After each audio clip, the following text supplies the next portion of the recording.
We're opening happiness with our news right now, and information reaching Joy News indicates that the chairman of the Senior Staff Association of the Bulk Oil Storage and Transportation Facility, Albert Mante, has been sacked.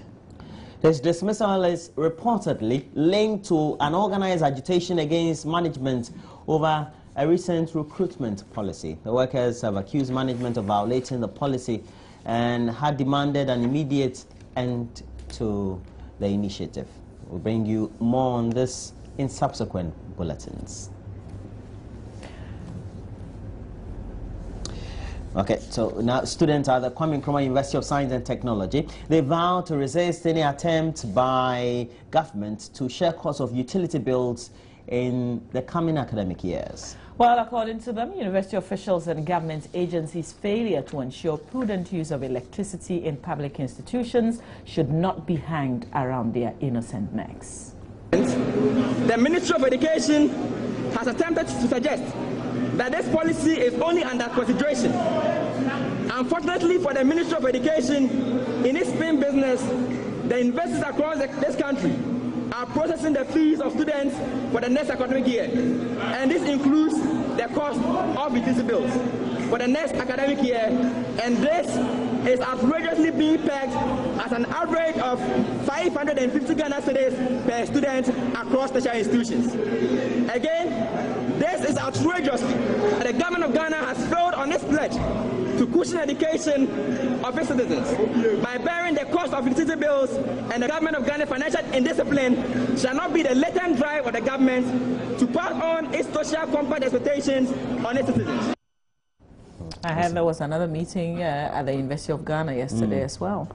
Well, being students, I know that we haven't seen the end of this as far as this is concerned, but we still have to remain with teachers because the Teacher Trainees Association of Ghana, TTAG, they vowed to fight for the reinstatement of their allowances withdrawn by government last year. The association, which is outraged by comments attributed to the General Secretary of the National Democratic Congress on the matter, says it also intends to take him on. Johnson Asidu Nketia, in a recent interview, suggested bringing back the trainee allowances makes no sense. Speaking to Joy News, the public relations manager of the TTAG, Patrick Kakari Enchi, said they would remain focused on having the allowances restored. Maintaining the comments by the General Secretary is an attempt to shift their focus from the goal, which he said will never happen. Notice that Honorable Asidu Nketia gave out a word that there is no sense in bringing back the allowances after we releasing our message to the public and also to the media. And we are of the view that when he sees so, he has been a teacher before, and if now we are crying for something that we think it is motivating us to get our education better as far as the training institution is concerned, we are fair to do that. The moment we came out, our actions came out, Honorable Asidu Nketia was the only or the first political man to come out to come and dispute or debunk what we are trying to reach. So that is why we are attacking on him, because for him, he is a politician, and we believe the whole issue has now turned into like a political battle. Students are trying to maybe campaign against the ruling government. That is not our intention. So for him being a general secretary for the ruling government, we believe he's having a political intention just to misdirect us or just to get us on a different track. And that is what has come to our notice. And we want to tell him that we are aware of it. We are not just coming to, we'll come to him later. But when we finish with our fight with the government, if they give us back our allowances, the utility bills, they address it, then the stance of level 200, if it is well addressed, we will come back to him. That is what we want to tell him. For now, we have seen what he is trying to tell us. The International Monetary Fund is projecting economies in sub-Saharan Africa will grow in excess of some 5% this year. The Regional Economic Outlook report for 2015, however, warns that vulnerabilities remain following the adverse impacts of the sharp decline in the prices of oil and other commodities. Ghana is among a number of countries where growth will lag. Government this year is projecting a growth of some 3.9%, a rate analysts believe is ambitious considering the impact of the current power crisis crippling industry. The IMF, in its Regional Economic Outlook RIA report, indicates a resilient growth in sub-Saharan Africa despite strong headwinds, suggesting it will remain among the fastest-growing regions of the world, second to emerging Asia. The outlook is, however, subject to various downside risks, particularly with the impact of the falling crude prices, with exporting countries the hardest hit. It also highlights countries like Ghana, depending on external financing to cover large deficits, are also vulnerable to a steep increase in their financing costs. But the IMF says the region still has huge growth potential. Certainly a larger working age population for sub-Saharan Africa, lower dependency ratio, opportunities to see an increase in savings in particular, and how that is leveraged and how that can feed into supporting a major investment effort that is needed to accelerate growth and to make it sustainable. Those are the questions that we found particularly interesting to look at in light of the concern policymakers had about how to sustain the growth that they've experienced. They are also asking the region to deepen trade integration to increase productivity and create jobs. Global experience shows that indeed for developing and emerging economies, rising integration in global value chain is associated with rising income over time. The region has yet to join the global momentum and take advantage of global value chain to lift productivity and create jobs. In fact, bringing the quality of infrastructure of the region to the average level observed elsewhere in the world would help enhance the region's trade by as much as 40%. Government acknowledges the volatilities could slow down the country's growth and maintains measures are being instituted to withstand the shocks. As much as a lot of what has gone on in the last 2 years is attributed to policy failures and performance, there is also the issue of trade shock, which the country went through, which is often not highlighted. At the time, we were facing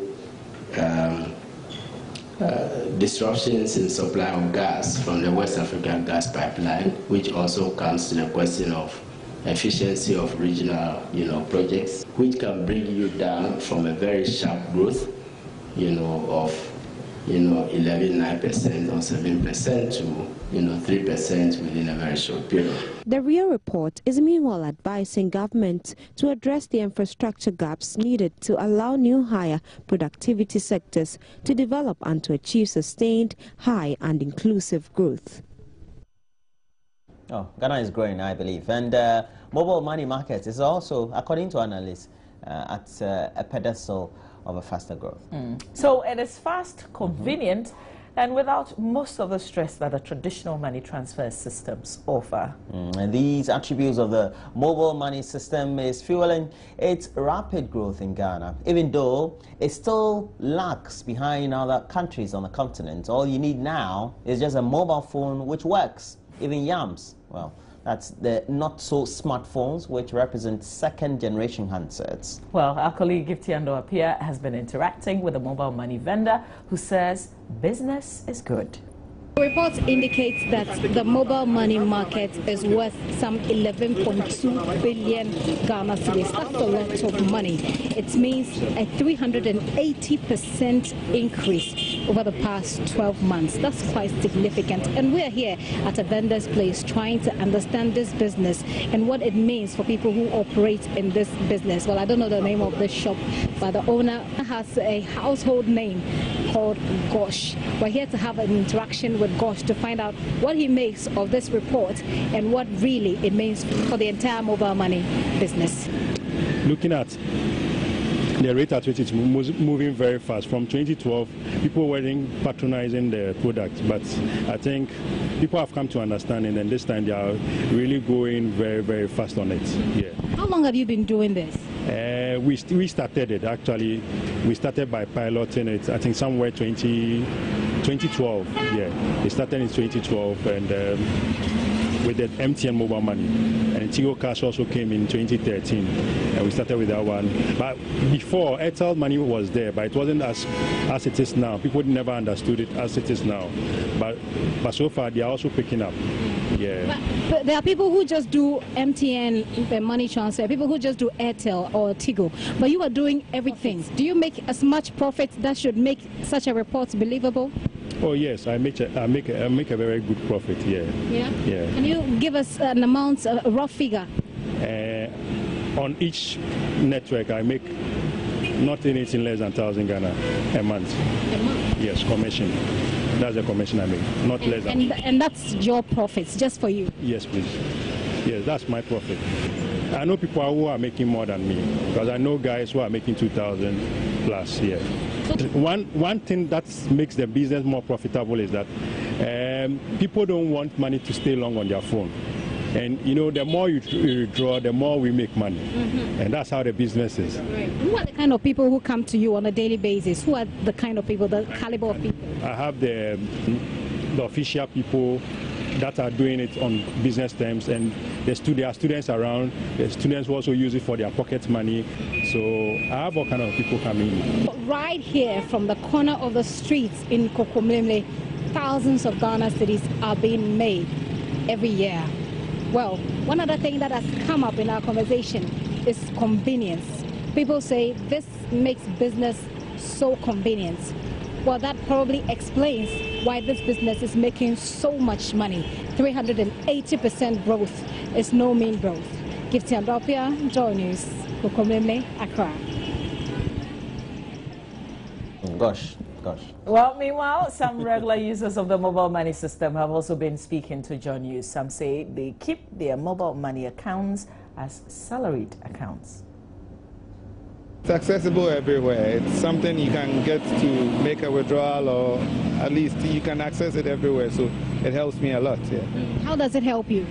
You can easily get access to your funds anywhere you are. Let's say Sunday I traveled to Takoradi, and even if I eat, because I had money on mobile money, I was able to access it in Takoradi. Other than, let's say, some other banks that you can't access in Takoradi. Mobile money, no, it helps us a lot. You have access to your money even if you travel far away. I even deposit my salary in my mobile money account. It's just like a bank account. On a Saturday, what be account or bank now? Anytime be out here, be a ubeti and anytime be out, be a ubeti media too. Just said that we save our bank now. Oh, mobile money, we are the do business. That's why I won't cancel the money for a year. Why do they sell the money? They sell the money so that, like, fast movement. If you do first, I have to go like, what do you call it? A graphic road. First, if you know where they go, but as you say here, there is small something. So that's why they come here. Okay, Mama gets paid through. Not true.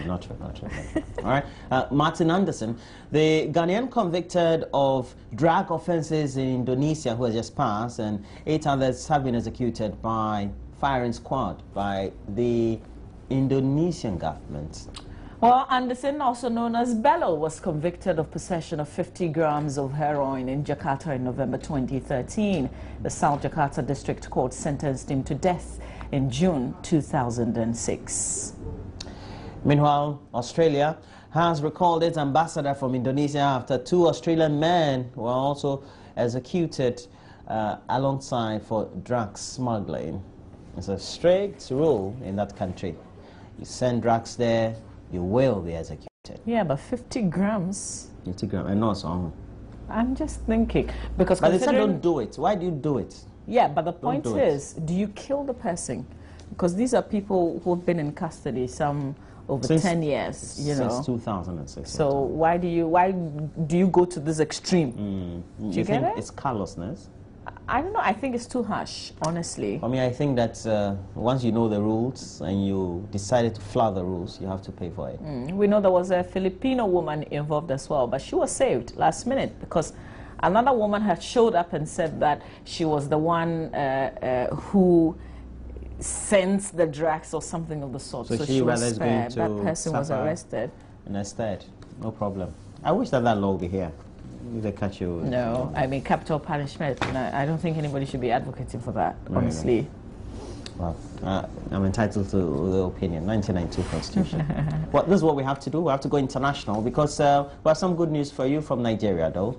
Well, the Nigerian military says it has rescued 200 girls and 93 women from an area where the Islamist militant group Boko Haram is active. However, it said the girls abducted from a school in Chibok in April 2014 were not among them. The military said the girls and women were freed during major operations ending in the seizure of 4 Boko Haram camps in the Sambisa forest. A military spokesman said they were now being interviewed. Boko Haram's insurgency and the army campaign against it have killed more than 15,500 people since 2012. And the gentleman in your picture there is Sheikh Shakal, the head of Boko Haram, terrorizing residents in northern Nigeria and elsewhere. Yeah. So it leaves us still, we're looking for those 200 and over girls who were abducted in April 2014. I guess the hashtag is still on, bring back our girls, but that will be it for the AM News. It's brought to you by Coca-Cola.